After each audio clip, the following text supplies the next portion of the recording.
Welcome to Digital Vibes, the podcast for short deep dives on AI, tech, and digital living. Okay, so you want to make those viral TikToks, right? Everyone does. We're diving deep into TikTok viral clips today. Nova Johansson really breaks down how to make those must-watch videos. It's super accessible, too. Like, anyone can pick it up and start using her advice. Yeah, and it's less about getting TikTok famous, I think, and more about just using the platform right, using it effectively. Right. And what I thought was so interesting is how much the book stresses that TikTok kind of levels the playing field. Because you don't need a bunch of followers to get your videos seen. Exactly. It's different from other platforms in that way. You don't need tons of followers to get noticed. The algorithm really prioritizes content above everything else. That's so interesting. So anyone with 0 followers could still go viral if they know what they're doing. Yeah, the book really emphasizes that. Anyone can go viral if their content is good. It's all about understanding how the algorithm works. So it's like that phrase from the book, relevance over perfection. I love that. It's so true. You don't have to be like a professional video editor to succeed. Thank goodness, right. Right. They actually gave this example in the book of a creator who made this super simple like reaction video. Oh, really? Yeah. To a breaking news story. And it wasn't anything fancy at all, but it was timely, right? And authentic. And it got thousands and thousands of views. Just from being authentic. Yeah. That's wild. Why do you think authenticity works so well on TikTok? I think it's because it's all about short form content, Yeah.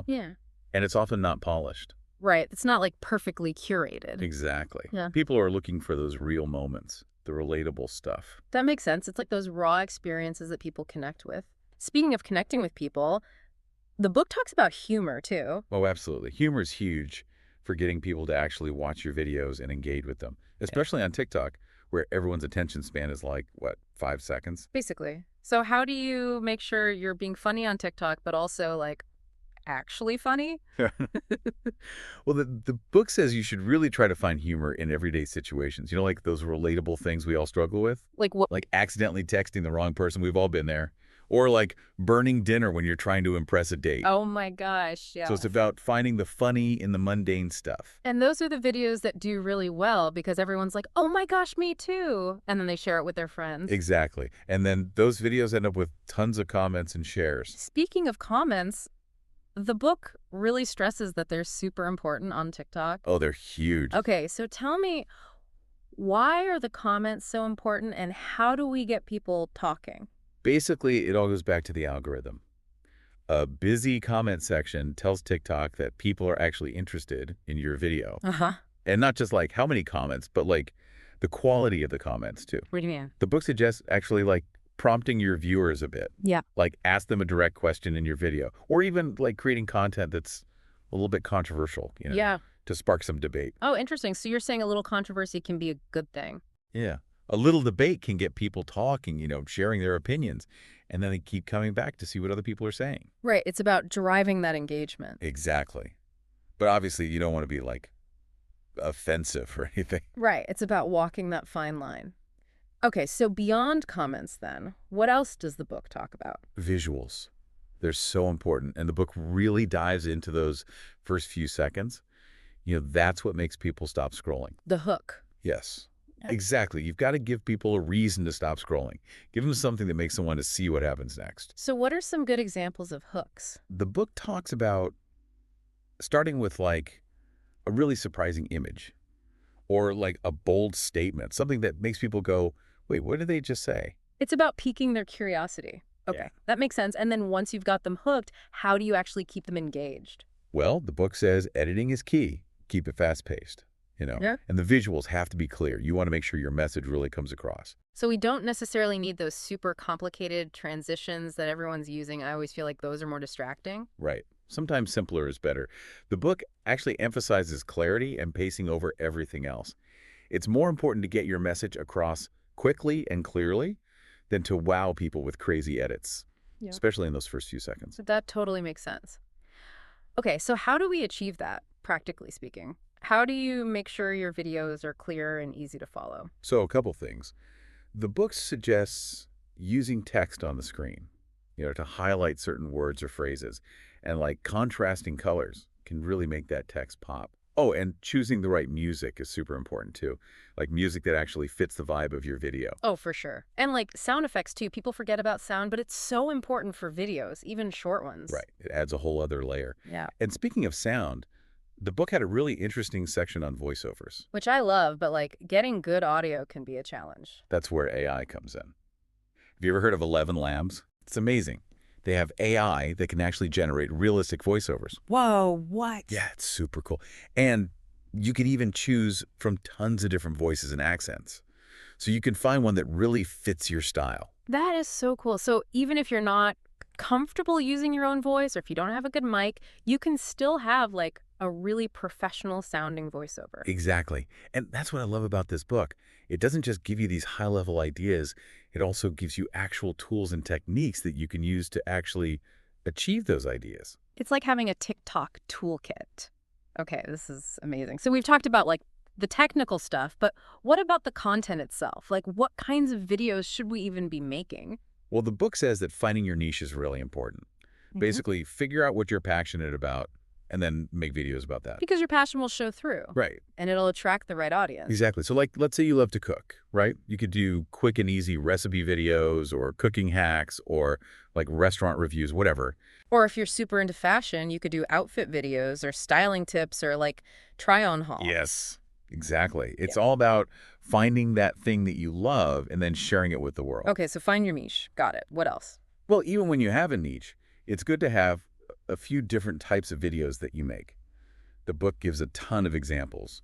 Tech reviews, DIY tutorials, personal experience stories, even like comedic skits. So it's like having some variety keeps things interesting. Yeah. And it gives you a chance to experiment and see what your audience responds to. Right, because even if a certain type of video is trending, you don't want to just copy everyone else. You've got to make it your own. Yeah. And you got to hook people right from the start. Hooks are so important. They really are. It's all about grabbing attention in those first few seconds. Okay, so find your niche, develop your own style, hook those viewers. This is great. But even if you do all of that, there's still no guarantee that a video is going to go viral, right? That's the thing about TikTok. It's so unpredictable. It really is, which is kind of exciting, right? Totally. But that's why the book says consistency is so important. Like, even if your videos aren't going viral, you've got to keep creating, keep experimenting, see what works. It's all about learning as you go, right? Exactly. And then you never know. One day, one of your videos might just take off. You've gone viral. What do you do then? Ride that wave. The book talks about capitalizing on that momentum while you have it. Like, how do you turn those new viewers into actual followers? Oh, that's so smart. Okay, so how do you do that? What are some practical tips? One thing the book suggests is creating what they call spin-off content. Spin-off content. Yeah. Like, let's say you posted a video and it totally blew up. Yeah. Spin-off content means taking that initial idea and using it as a starting point for new videos. Oh, so you're kind of like building on that initial spark of interest. Exactly. So maybe it's like a sequel to your original video, or a behind-the-scenes look at how you made it, or even just like a deeper dive into one specific part that people really responded to. I love that. So like if your viral video was about, say, quick and easy pasta recipes. Your spin-off content could be like a whole week dedicated to pasta, a new recipe every day. Exactly. Or you could do a Q&A about pasta and answer questions from the comments of that first video. Yes, you get it. And then, get this, the book actually talks about using AI to help you come up with these spin-off ideas. No way. What, like ChatGPT? Yeah. Like, you could literally tell ChatGPT, hey, my video about pasta went viral. Give me 10 ideas for follow-up videos. And it'll just spit out a bunch of creative prompts. It's like having a brainstorming buddy on demand. I know, it's wild. But remember, you don't want to just use those AI ideas verbatim. Right. It's about taking those ideas and making them your own. Exactly. And this actually ties into another point the book makes about listening to your audience, like really paying attention to those comments. Oh, yeah. The comments are gold, aren't they? They are. They can tell you so much about what your audience wants to see more of. And what they don't like, too. Right. It's all about having that two-way conversation. Make people feel heard. Yes. Like, one thing the book suggests is taking comments or questions from your videos and actually, like, addressing them directly in your follow-up videos. Oh, I love that. That's such a good way to show your audience that you're listening. It makes them feel seen, you know? Yeah. And it usually leads to even more engagement. Yeah. Because then they're like, oh, they might answer my question in their next video. So smart. Okay. This is all gold. It really feels like TikTok is all about connection at its core, right? It really is. It's not about chasing fame or becoming a social media superstar. It's about finding your people and sharing what you love. And, maybe inspiring a few people along the way. And who knows, maybe even building a career out of it. Because this book actually gets into that whole TikTok as a career thing. Which is more possible than people realize. I know, it still kind of blows my mind. But the book makes a good point that it's not just about becoming an influencer. Yeah, it can be so much more than that. Like, you can use TikTok to build your personal brand, show off your skills, even find new clients. Exactly. Like, if you're a musician, imagine how powerful it is to be able to share your music with literally millions of people around the world. It's like having your own personal stage. Or if you're an artist, you can share your art, find buyers. The possibilities are kind of endless. They really are. But even if you don't necessarily want to turn TikTok into a job, it's still such a great tool for connecting with like-minded people. And learning new things. Yes. And just expressing yourself creatively. That's what it's all about at the end of the day. And that's what I love so much about this book. It really emphasizes that. It's not about cracking some secret code or chasing numbers. It's about using TikTok as a tool to connect, to create, to have fun. And when you're having fun, it shows. And people want to watch that. So if you're ready to dive into the world of TikTok, this book is the perfect guide. It's time to experiment, find your voice, and see where your creativity takes you. Who knows, your next video might just be the one that takes TikTok by storm.